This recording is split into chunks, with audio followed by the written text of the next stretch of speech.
What's even interesting on that side of it is that even if you're Jing deficient and you're Qi deficient, if you have a massive surplus of Shen, which is like you have a really positive attitude, you're very centered spiritually, you're a very happy person, right? The power of positive thinking.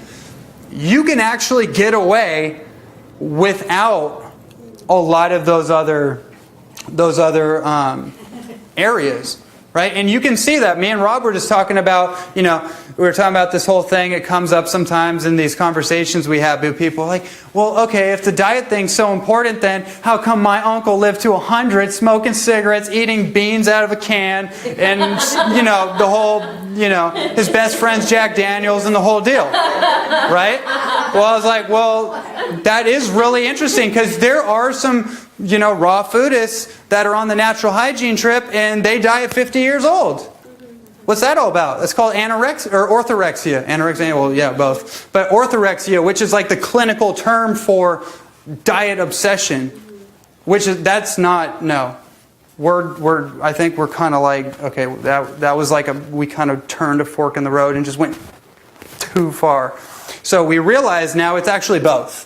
Right? But people that have really positive outlook on life, they're spiritually connected, they have a family, they have support system. Like for example, if you go to the hospital, I observed in the hospital that the people that would stick it out, I've seen a lot of people die. And that was another thing, it's just like, whoa, wake up call. I've met people I was in the HIV ward, so I met people like full-blown out HIV, 17 medications, dialysis, diabetes, cancer, broken family, the whole, and they're still alive, but they had good, like some of these people, I remember having a conversation with one of them, and despite all that, he was still happy. And I took the time to talk with him, and he valued that. So my idea is that, well, if people actually value their life, they can get away with a lot more.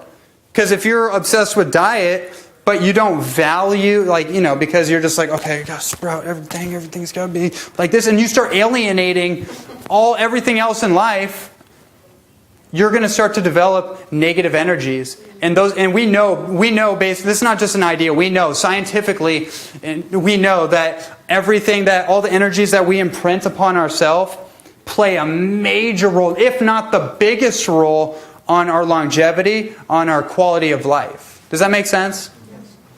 Are you a nurse or a doctor? Or what was your role? My role at the hospital? I was actually an HIV tester. So I worked with a lot of doctors and a lot of nurses. But I was the guy who went and tested the HIV patients. So it was actually interesting. I had more of an intimate role with those people because, the doctors are like in, out, in, out. And so I was the guy who actually came in and did the testing, and I would come back and talk to these people. And that's how I learned. I learned a lot by just talking to them, not even really like telling them too much. Just like, hey, what's going on? How did you get there? What are you dealing with? And then so that was my role. I did HIV testing. I did counseling. Yeah.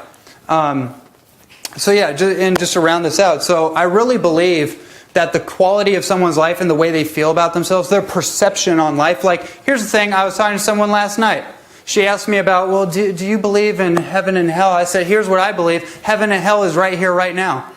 We're creating heaven or hell right now. It's not some far off place where we die and then we're like, oh, okay, we won the golden cookie or whatever.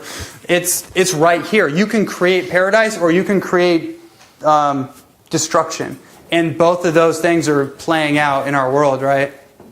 So that's my idea on Shen is really, it's the illumination. And if you can create a lifestyle that supports that illumination and that it's the inspiration, right? I noticed I got out of pain the more inspired I became.